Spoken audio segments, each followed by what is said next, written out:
Hello 7th and 8th grade cello players. This is Skill Builder 12 and this week we are going to continue to look at a day at Disneyland. We are starting today at measure 59 and going all the way to measure 74. This is the tune It's a Small World, which I'm guessing of all of the melodies in a day at Disneyland is the one that you are the most familiar with.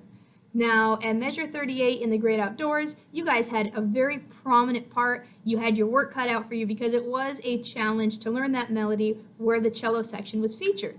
But as you can see at measure 59, you actually do get a little bit of a break here. This is where the violin 1, violin 2, and violas are playing, and you don't have to play for the first 7 measures of this melody.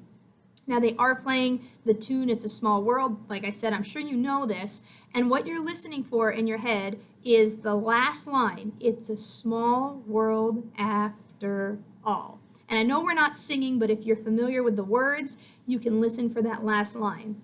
At measure 66 where you come in, the word all is beat 1. That's your rest. So you're listening for It's a small world after all play. Right on beat 2, and it sounds like this. So right after the word all, okay? Moving forward at measure 67, this should look pretty easy. So this is like, I don't want to say it's a week off for you, but it's a much easier week than when we were working on the Great Outdoors. And you'll see that a lot of pieces are like that. There's sections that really prominently feature the cellos, and then there's some where maybe not as much. And everyone throughout the orchestra gets a chance to be featured and then to not have such a challenging part. And so it's a back and forth, which is nice because you're not, you can really focus on those challenging parts and then maybe not have to work as hard on some of the easier parts. So if this is really easy for you, which I'm guessing it will be, you can take some extra time to go back and work on the Great Outdoors, which I'm guessing is not easy for most of us. So starting at measure 67, it's just a bunch of quarter notes, and it's quarter notes on open G, open D, and then a few G string notes. So we have the last note of measure 67, that's a B, 3 fingers. The second note of measure 68, that's an A, 1 finger, and you have a few of those. And then the first, third, and fourth note of measure 72, that's a C, 4 fingers. And most of you are pretty good at reading those G notes anyway, so this should not be super hard. Then at 73, you have a whole note D, and then in 74, half note G, half note A, 1 finger. So looking at this overall, it really is not super challenging. Let me go through measure 67 slowly, then we'll go back and put it all together. So here we go, 67. G, D, G, B.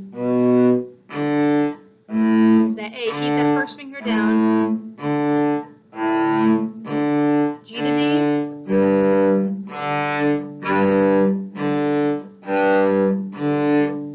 Here's that C. 1, 2, 3, 4. 1, 2, 3, 4. Excellent, very good. So we're making sure when we put those fingers down on G that they are in tune. You're playing almost like a bass drum part here. It's like a marching band, so you're keeping the beat on those lower notes. It's such a cool part when you come in, when you join the violins and violas at 67. So actually at 66 is when you come in, right? So let's go from where you come in at 66. I'll say those words, It's a Small World After All, so you can practice what it's going to sound like when you come in. Set your 3 fingers down for the note B. It's a small world after all.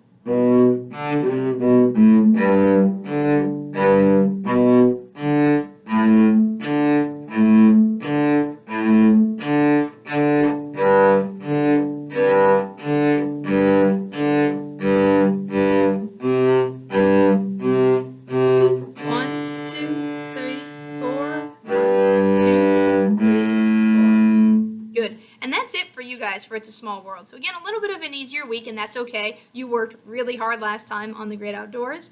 And then next time we will pick up with You Can Fly at measure 75. All right? So make sure you have this down. You have until the next day 1, which is when we're going to start working on it together in class. All right? Everyone have a great day. Thanks for watching your Skill Builder, and I will see you guys in class.